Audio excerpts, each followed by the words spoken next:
കേസിൽ അറസ്റ്റിലായി ജയിലഴികൾക്കുള്ളിലേക്ക് നീങ്ങുമ്പോഴും ഭരണകൂടത്തോടും രാഷ്ട്രീയ പ്രതിയോഗികളോടും പതറാത്ത ശബ്ദത്തിൽ വെല്ലുവിളികൾ മുഴക്കുകയാണ് പാലക്കാട് MLA രാഹുൽ മാങ്കൂട്ടത്തിൽ.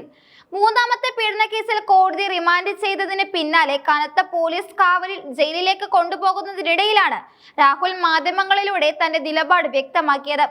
തന്നെ അഴികൾക്കുള്ളിലാക്കി രാഷ്ട്രീയമായി തകർക്കാമെന്ന് ആരും മോഹിക്കേണ്ടെന്നും വരും ദിവസങ്ങളിൽ ഇരട്ടി കരുത്തോടെ പൊതുമാധ്യമത്തിലേക്ക് തിരിച്ചെത്തുമെന്നും അദ്ദേഹം പ്രഖ്യാപിച്ചു. തന്നെ കൊടുക്കാൻ ആസൂത്രിതമായ തിരക്കഥകളാണ് ആഭ്യന്തര വകുപ്പും പോലീസും ചേർന്ന് തയ്യാറാക്കിയതെന്നും ഇതിനെ നിയമപരമായി നേരിടുമെന്നും അദ്ദേഹം വ്യക്തമാക്കി. പരാതിക്കാരിയുമായുള്ള ബന്ധത്തിന്റെ എല്ലാ വശങ്ങളും തനിക്ക് കൃത്യമായി അറിയാമെന്നും കേസ് തനിക്ക് അനുകൂലമാകാൻ ആവശ്യമായ ശാസ്ത്രീയ തെളിവുകൾ തന്റെ കൈവശമുണ്ടെന്നുമാണ് രാഹുലിന്റെ പ്രധാന അവകാശവാദം. തിരുവല്ല സ്വദേശിനിയുടെ പരാതിയിൽ രജിസ്റ്റർ ചെയ്ത അതീവ ഗൗരവകരമായ മൂന്നാമത്തെ ബലാത്സംഗ കേസാണ് പത്തനംതിട്ട ജില്ലാ മജിസ്ട്രേറ്റ് രാഹുലിനെ 14 ദിവസത്തേക്ക് റിമാൻഡ് ചെയ്തത്. രാഹുൽ സമർപ്പിച്ച ജാമ്യാപേക്ഷ കോടതി തള്ളിയതോടെ വലിയ നിയമപ്രതിസന്ധിയാണ് അദ്ദേഹത്തിന് മുന്നിലുള്ളത്.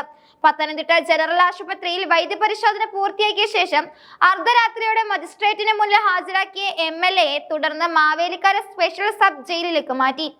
രാഹുലിന്റെ രാഷ്ട്രീയ ഭാവി തന്നെ ചോദ്യചിഹ്നമാകുന്ന തരത്തിലുള്ള വെളിപ്പെടുത്തലുകളാണ് പുതിയ പരാതിയിലുള്ളത്. നിർബന്ധിത ഗർഭചിത്രം, ക്രൂരമായ സാമ്പത്തിക ചൂഷണം എന്നിവയുൾപ്പെടെയുള്ള ആരോപണങ്ങൾ കേസിലുണ്ട്.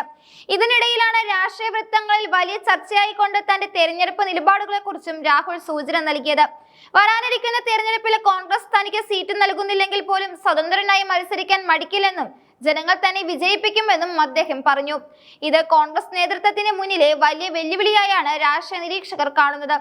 രാഹുൽ മാങ്കൂട്ടത്തിലിനെ കൊടുക്കാൻ പോലീസ് നടത്തിയത് സിനിമാ സ്റ്റൈലിലുള്ള പഴുതുകളില്ലാത്ത ഒരു മിഡ് നൈറ്റ് ഓപ്പറേഷൻ ആയിരുന്നു. പാലക്കാട്ടെ KPM റീജൻസി ഹോട്ടലിൽ അർദ്ധരാത്രി 1 മണിയോടെയാണ് നാടകീയമായി ഈ നീക്കം നടന്നത്. ആദ്യത്തെ 2 കേസുകളിൽ കോടതിയിൽ നിന്ന് രാഹുലിന് താൽക്കാലിക നിയമപരിരക്ഷ ലഭിച്ചിരുന്നതിനാൽ മൂന്നാം പരാതിയിൽ യാതൊരു പഴുതും നൽകാതെ പിടികൂടുക എന്നതായിരുന്നു പോലീസിന്റെ തന്ത്രം. DYSP മുരളിയുടെ നേതൃത്വത്തിലുള്ള പ്രത്യേക അന്വേഷണ സംഘമാണ് ഈ ദൗത്യത്തിനായി എത്തിയത്. വിവരങ്ങൾ ചോരാതിരിക്കാൻ ജില്ലയിലെ ഉയർന്ന ഉദ്യോഗസ്ഥരെ പോലും ഈ നീക്കത്തിന്റെ സൂചനകൾ അറിയിച്ചിരുന്നില്ല. ഹോട്ടലിലെത്തിയ അന്വേഷണ സംഘം ആദ്യം ചെയ്തത് റിസപ്ഷനിലെ ജീവനക്കാരുടെ ഫോണുകൾ വാങ്ങിവെക്കുകയായിരുന്നു. രാഹുലിന്റെ പുറം ലോകവുമായോ വക്കീലുമാരുമായോ ബന്ധപ്പെടാൻ ഒരൽപ്പം പോലും സമയം നൽകാതിരിക്കാനായിരുന്നു ഈ മുൻകരുതൽ. ഹോട്ടലിലെ 2002 നമ്പർ മുറിയിലെത്തിയ പോലീസിനോട് ആദ്യം സഹകരിക്കാൻ രാഹുൽ തയ്യാറായില്ല. നിയമപ്രകാരമുള്ള അറസ്റ്റ് വാറന്റിനെ കുറിച്ചും കോടതി ഉത്തരവുകളെ കുറിച്ചും അദ്ദേഹം തർക്കിച്ചു. എന്നാൽ നിങ്ങളൊരു ജനപ്രതിനിധിയാണ്, ബലപ്രയോഗത്തിലേക്കും കയ്യാങ്കളിയിലേക്കും കാര്യങ്ങൾ നീങ്ങാതെ മാന്യമായി സഹകരിക്കണമെന്ന് DYSP കർശനമായി പറഞ്ഞതോടെ രാഹുലിന് വഴങ്ങേണ്ടി വന്നു.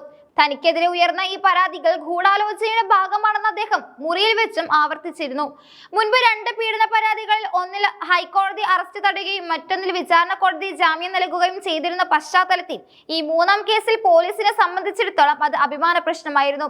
അതുകൊണ്ട് തന്നെ പഴുതുകൾ അടിച്ചുകൊണ്ടുള്ള തെളിവ് ശേഖരണത്തിനാണ് അന്വേഷണ സംഘം മുൻഗണന നൽകുന്നത്.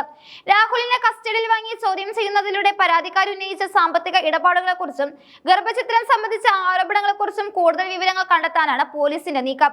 ഡിജിറ്റൽ തെളിവുകളും വാട്സ്ആപ്പ് സന്ദേശങ്ങളും രാഹുലിന് വലിയ തിരിച്ചടിയാകുമെന്നാണ് പ്രോസിക്യൂഷൻ കോടതിയെ അറിയിച്ചിരിക്കുന്നത്. താൻ നിരപരാധിയാണെന്നും ബന്ധം ഉഭയസമ്മത പ്രകാരമായിരുന്നുവെന്നും ആവർത്തിക്കുമ്പോഴും പുറത്തുവരുന്ന ഭീഷണി സന്ദേശങ്ങൾ അദ്ദേഹത്തിന്റെ വാദങ്ങളെ ദുർബലപ്പെടുത്തുന്നു. കോൺഗ്രസിനുള്ളിലും ഒരു വിഭാഗം രാഹുലിനെതിരെ നിലപാടെടുക്കുന്നു എന്ന സൂചനകൾ പുറത്തുവരുന്നുണ്ട്. സീറ്റ് നിഷേധിക്കാനുള്ള നീക്കങ്ങൾ നടക്കുന്നുണ്ടെന്ന വാർത്തകളോട് വൈകാരികമായാണ് രാഹുൽ പ്രതികരിച്ചത്. താൻ ജനങ്ങൾക്കൊപ്പമുണ്ടെന്നും ജയിലിൽ കിടന്നുകൊണ്ട് തന്നെ തിരഞ്ഞെടുപ്പിനെ നേരിടുമെന്നും അദ്ദേഹം വെല്ലുവിളിച്ചു. ഈ സംഭവ വികാസങ്ങൾ കേരള രാഷ്ട്രീയത്തിൽ വലിയ പ്രകമ്പനങ്ങളാണ് സൃഷ്ടിച്ചിരിക്കുന്നത്. രാഹുലിന്റെ വെല്ലുവിളികൾ പോലീസിനെ കൂടുതൽ സമ്മർദ്ദത്തിലാക്കുമ്പോൾ ജാമ്യം ലഭിക്കാത്തത് അദ്ദേഹത്തിന്റെ പ്രതിരോധത്തെ ദുർബലമാക്കുന്നു. വരും ദിവസങ്ങളിൽ കസ്റ്റഡി ലഭിക്കുമ്പോൾ രാഹുലിന്റെ ഭാഗത്തു നിന്നുള്ള വെളിപ്പെടുത്തലുകൾ എന്തൊക്കെയാകുമെന്ന് കേരളം ഉറ്റുനോക്കുകയാണ്. ഇരയുടെ സ്വകാര്യതയെ മാനിച്ചുകൊണ്ടും നീതിപൂർവമായും അന്വേഷണം പൂർത്തിയാക്കുമെന്നും രാഷ്ട്രീയ സമ്മർദ്ദങ്ങൾക്ക് വഴിവെക്കില്ലെന്നും പോലീസ് വ്യക്തമാക്കിയിട്ടുണ്ട്. മജിസ്ട്രേറ്റ് കോടതി റിമാൻഡ് കാലാവധി നീട്ടുകയോ പോലീസ് കസ്റ്റഡി അനുവദിക്കുകയോ ചെയ്താൽ കേസ് കൂടുതൽ നിർണായകമായ വഴിത്തിരിവുകളിലേക്ക് നീങ്ങുക തന്നെ ചെയ്യും.